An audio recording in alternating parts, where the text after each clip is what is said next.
Growing a better world takes courage. It takes foresight and vision. It's about dreaming big, then being brave enough to follow that dream through. To create a world where food is plentiful, soils are healthy, and rivers run crystal clear. A world where we grow more with less, where livestock is tended to with care. Energy is friend, not foe, and waste is a valuable resource.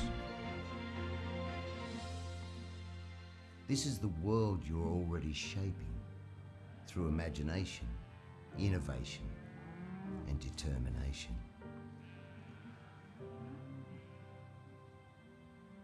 So as small steps become huge leaps, you move boldly forward.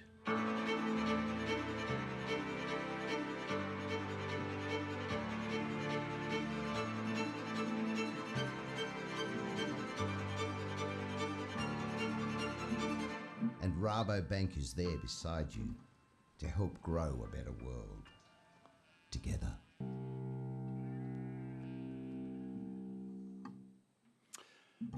Thanks, Jamie. Look, that was a video we put together for a conference we ran in Cockatoo Island in Sydney a couple of weeks ago. There was about 1,300 farmers, mainly from Australia, at that conference. It was a fantastic event. Actually, Grant and Ali Luderman, who are speaking here tomorrow, spoke at that conference as well.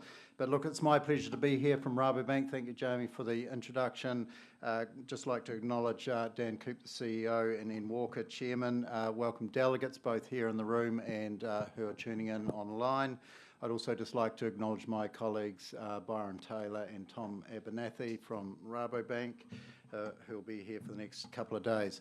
So just in terms of a bit further introduction about myself, I went to Lincoln, but part of my pre-Lincoln work, I worked as a musterer on Richmond Station up in the Mackenzie country, and they had quite a big deer operation there back in the early 80s, and about 50% of the deer on that property were straight off the helicopter out of the West Coast bush and Rakaya. There wasn't any crushes or anything in the yard, so it was pretty challenging Wild West days come to weaning and velveting and so forth. So I do have a bit of experience with that, and also with a bit of hunting as well.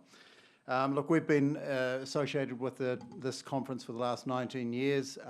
We really like the deer industry for reasons that have just been talked about here this morning by Dan and Ian. We're very happy to continue our association here, and I think the diversity that deer farming offers into the New Zealand agricultural sector is really important and exciting.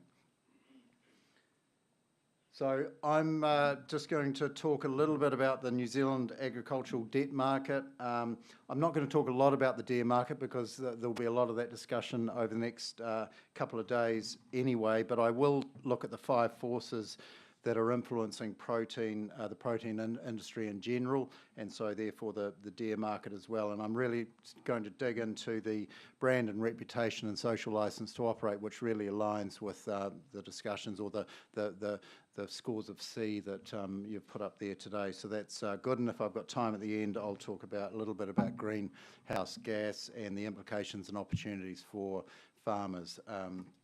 So just before I do that, a little bit about Rabobank. We were formed as a farmers cooperative in Holland about 125 years ago, at a time when there was a lot of famine and starvation in Netherlands and across Europe. And so basically the villagers who had money in Holland pulled those funds together, lent that money out to the farmers surrounding those villages, and that allowed them to plant crops, potatoes and so forth, and famine was averted. And so we've grown our business up over the last 125 years to now become one of the largest banks in the world.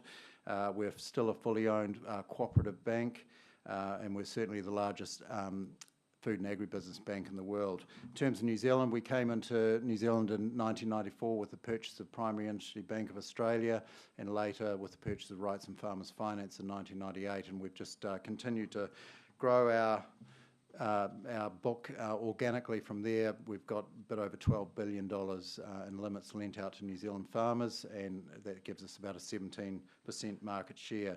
Our vision globally is to grow a better world together, and we can say that with hand on heart because we are a cooperative. We retain all of our profits here in New Zealand to help us grow our business here. We don't pay dividends to anyone. So just a few comments about the New Zealand agri-debt market. I just want to point out some, we're sitting there at about $63 billion lent to the whole agribusiness market at the moment. So that's on the left-hand axis here. I started banking in Alexandra, as Jamie said, in 1993 when there was about $8 billion of debt. So I just want to point out a few of the milestones or key points on this graph. The blue line here is the compound annual growth rate, and that's on the right-hand axis here. So quite strong growth in the early 90s, but off a very low base. And then we saw this drop here, which was twofold. It was mainly the Asian financial crisis, but we also had the East Coast drought in New Zealand agriculture, and that lasted sort of 2.5 seasons. And a lot of you that would have been farming, particularly up Hawke's Bay and East Coast, would remember that time. It was pretty tough going. Then we saw the formation of Fonterra, the lifting of the moratorium on dairy processing, and that great migration of North Island dairy farmers down south to Canterbury and Southland particularly, and that change of land use from dry land, sheep and beef, and cropping into dairy. So we saw that strong growth, plus or minus 15% compound growth through till the cliff that is the global financial crisis. So we actually went into negative growth at that point, so under zero. Incidentally, Rabobank in that year had our record year of lending. We lent $1.1 billion of new money to New Zealand agriculture, and I think that's again just a reconfirmation that we do look through cycles. We short-term iterations or problems on commodity prices or exchange rate don't worry us as long as we have a long-term view that things are okay. We'll continue to lend, so we don't pull out and rush back in. This bit of growth here is probably a negative sentiment through the 14-15. That was the dairy downturn, where dairy farmers effectively lost money for 2 seasons in a row. Banks propped them up to the extent of about $3 billion, or just under $2 per kg of milk solids. And then we've seen that recovery here, and we're sitting just at about 3 plus or minus 3% at the moment. And that last little blip is probably caused as much as anything else by increased lending into the horticultural sector, particularly kiwi fruit. So the kiwi fruit industry needs about $3 billion over the next 5 years to meet consumer growth. So it's a really good story. Zespri are releasing 750 hectares of licence per year.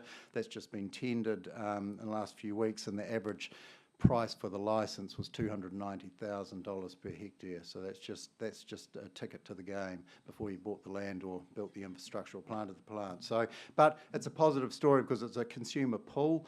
So Zespri are very confident they've got the market for that product. Just in terms, I won't dwell on this, but just in terms of where that debt sits, the blue bars are the rise of the dairy debt. So currently sitting at $41 billion. 41 billion, sheep and beef about 14. So the dairy debt is, some of that is in here and some is in other up here, and then that's that horticultural debt there, which is sort of got a lot bigger than what it was there. So it's not only been a dairy story, is the other point I'd make. Sheep and beef debt has gone from 5 billion to 14, so it's trebled in size, and at the same time the sheep and beef, or sheep numbers particularly, have reduced So it's not just a dairy story in terms of that debt growth.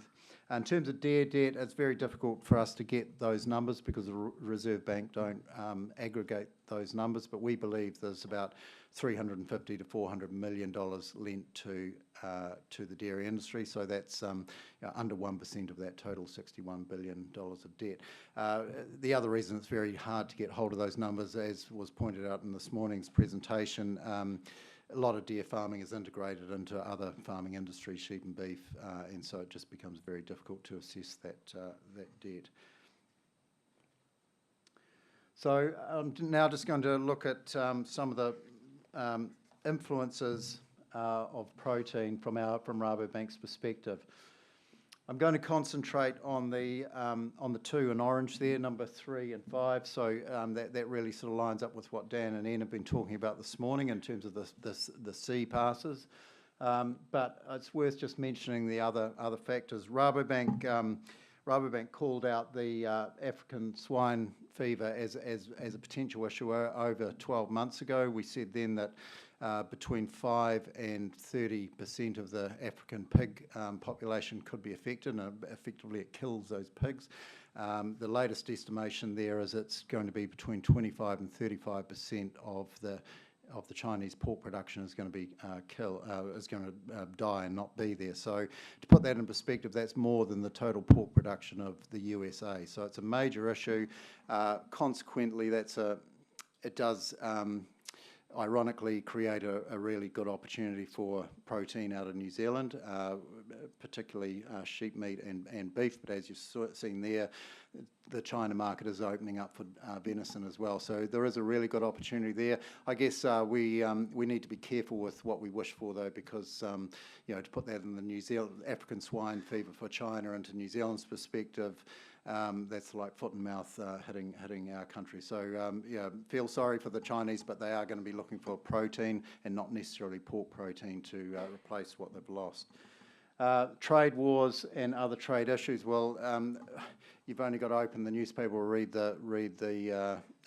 listen to the radio in the last week. Obviously, trade wars between China and USA really heated up a few months ago. Then they calmed down as they were around the negotiation table, but that's fallen off the cliff this week on Monday, Tuesday, and now we've already seen the tit-for-tat tariffs being imposed. And whilst that doesn't necessarily affect New Zealand is a small exporting focused nation of agricultural products, and at times we can become collateral damage to what the big boys are doing in the sandpit. So it's just something that we always need to be aware of. Consumer preferences are being shaped by 3 trends, and this really does sort of fit in with what Ian and Dan were talking about. So they're really looking for that authenticity, the convenience, and the trust. So the authenticity and the trust are really what we're talking about the industry. Is the consumer in America, Europe, or China, can they look at what they're buying in terms of that venison or the velvet and look through a transparent supply chain back inside the farm gate and say, hey, I feel really good about buying this. I like the story that I'm hearing, and this is really good. And same on the trust side, and then down to the bottom one, the social license to operate. It's just again looking at that health of human health, planet health, financial health. It's everything. So again, lining up with what Dan and Ian have talked about. I'm not going to talk about technology at all, but look, we've got the Gallagher guys here. There's so many exciting things happening in technology that are going to really improve productivity, reduce cost over the next 10 and 20 years, and I just think we'll see that ramp up. So look, overall, I think we're in a really good space in terms of New Zealand agriculture now. New Zealand interest rates are as low as they've ever been. Exchange rates dropped off its highs out of the 80s into the mid-60s. We're predicting a dairy payout next year of $7.15 as an opening figure. Sheep guys are making more than they've ever made. Beef continues to do well. Talked about kiwi fruit.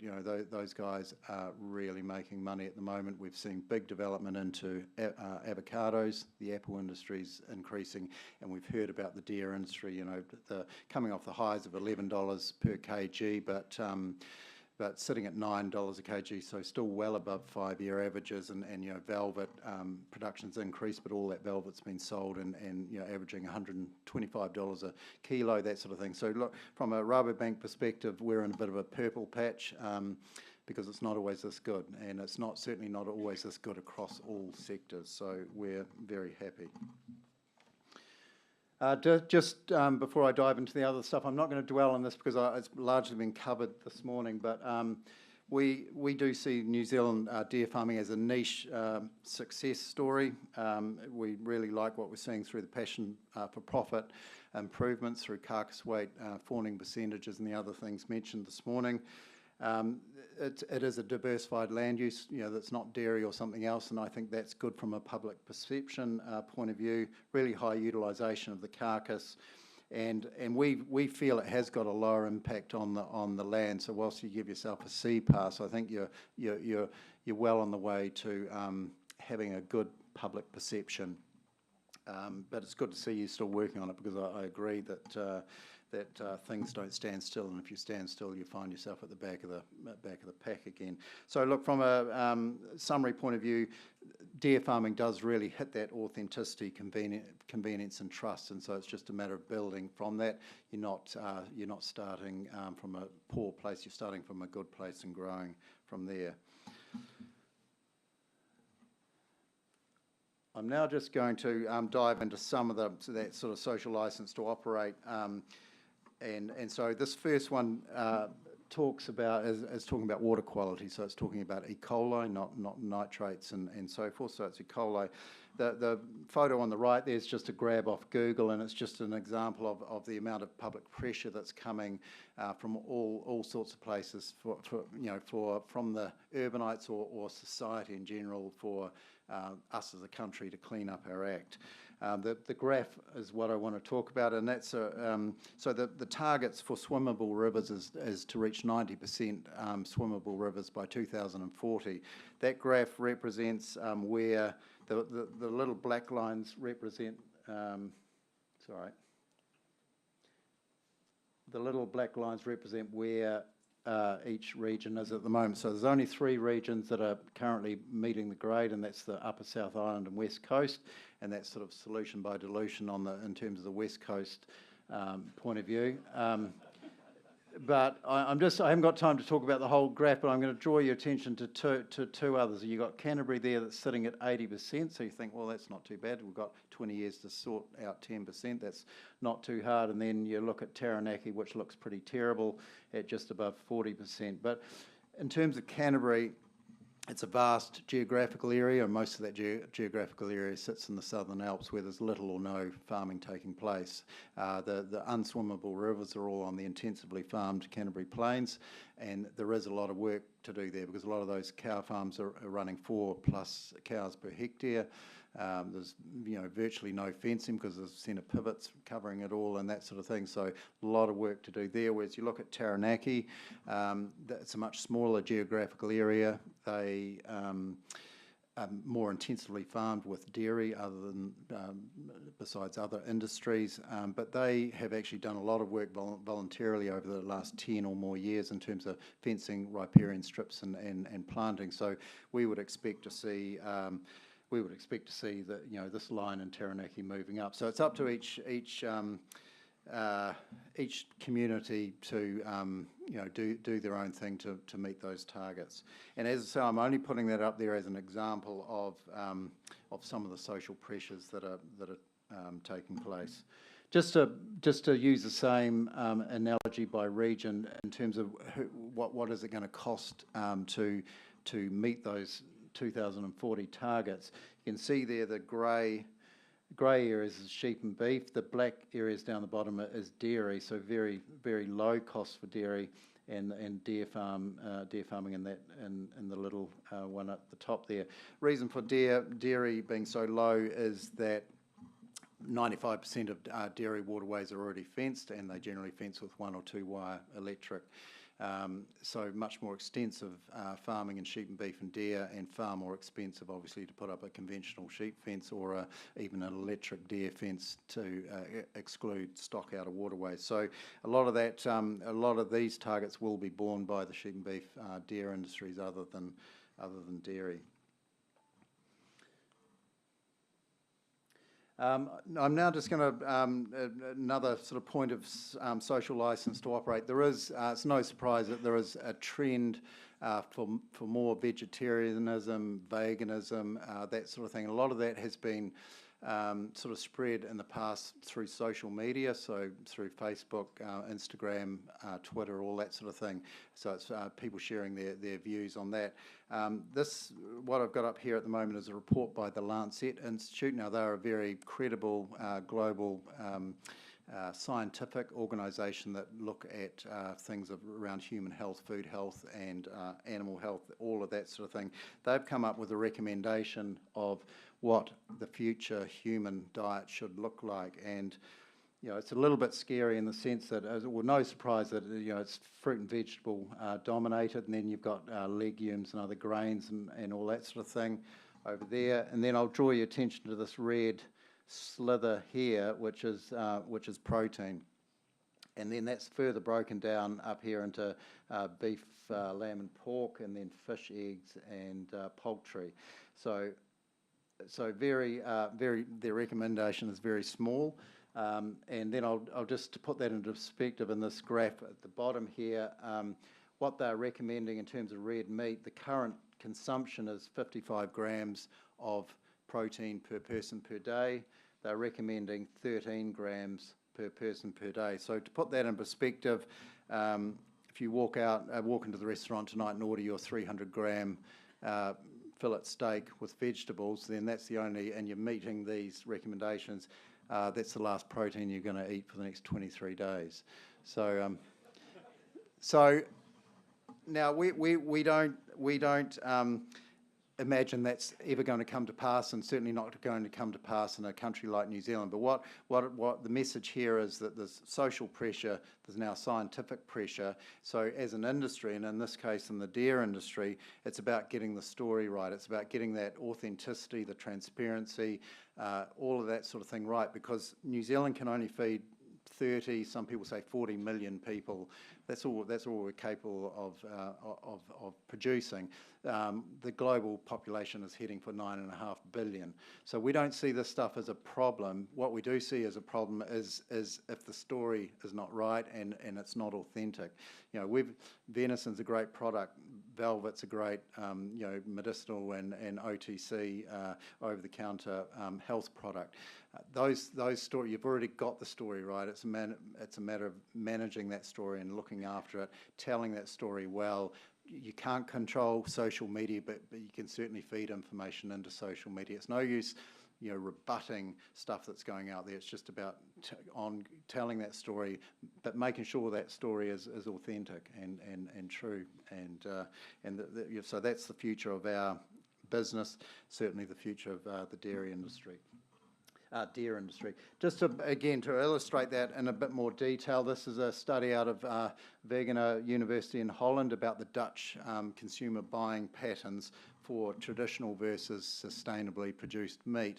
So going back only as far as 2011, there was about €3.5 billion spent on traditional produced meat, and a very small amount, a couple of €100 million spent on sustainably produced meat. So that's meat that has that story and transparency that the consumer can trust. It dribbled along there until about 2014, and it's really ramped up to it's almost neck and neck in 2017. I imagine when we get the figures for 2018 out of Wageningen, they'll be neck and neck, or sustainably produced meat will overtake traditional meat. So again, you can't, to sell sustainable meat, you've got to have the story that backs it up, and so that's the main message there. So just a little bit about brand and reputation. It starts at the country level, and the current government, a previous government, Trade and Enterprise, Border Security, all that sort of thing, work very hard to protect our country reputation and brand. So we're sitting right up in very good company, sorry, very good company there with a AAA rating. Only Singapore and can't even see who the other one is. Singapore and Switzerland are ahead of us. So that's a good place to be. And again, we're in a good space as an exporting nation to achieve that.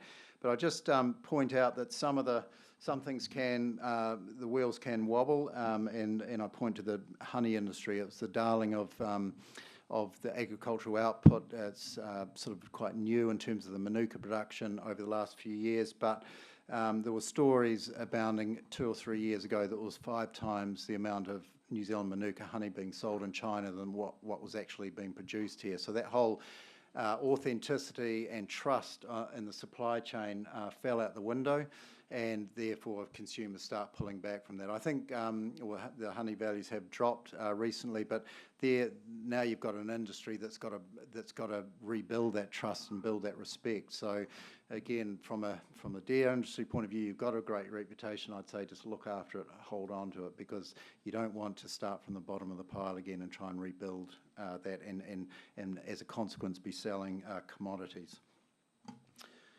I won't dwell on this because time's ticking on, but it's just consumers don't know what's journalism and what's rumour. They don't know what's a recognised source. There's so many channels for news now that people can just post anything and call it true, and if some people, a certain percentage of the population that read it, will believe it.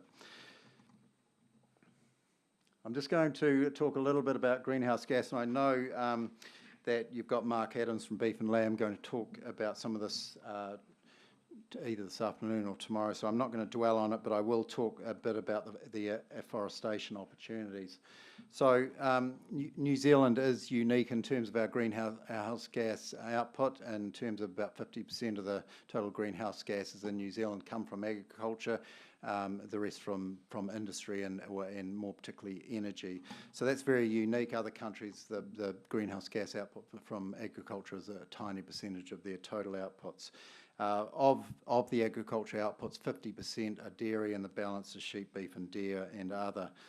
Dairy, incidentally, was 23% of total agriculture outputs in 1990, but because of the increase in that industry, that's gone up to 50%. Interesting again to note that the sheep and beef industry's greenhouse gases have dropped by 30% since 1990, and whilst maintaining that production, which I mentioned at the outset. So that's a really positive sign that things can happen. In terms of the way that we're going to meet our reduction targets, it's through continuation of that productivity gains. Reducing stocking rates in some cases, reducing nitrogen inputs into farms, and other practices that lower emissions, and other technologies that are either being developed or are yet to be developed. So I'm just going to leave that at that, because I think you'll get that covered in more detail further on in the conference. So just looking at the afforestation opportunities. So we've had the opportunity to farm carbon since 2008. When it first launched, carbon units in New Zealand were worth about $17. They quickly rose to about $22 and then fell off the cliff when the legislation changed, which allowed emitters to purchase units from anywhere around the world. So we suddenly had emitters buying units from Kazakhstan and other places, and so the value dropped out a bit to about $1 or $2.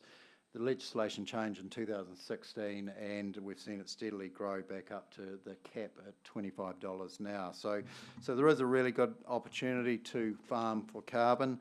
It's likely that cap may be lifted up to $30 at some stage in the future. That'll be a governmental decision. Just in terms of, so the carbon farming is one side, and under the current Billion Tree program, there is also government grants, which are pretty healthy in terms of exotic. Sorry, I keep pushing the wrong button. In terms of exotics, they're at $1,500 per hectare, and for indigenous up to $4,000 per hectare.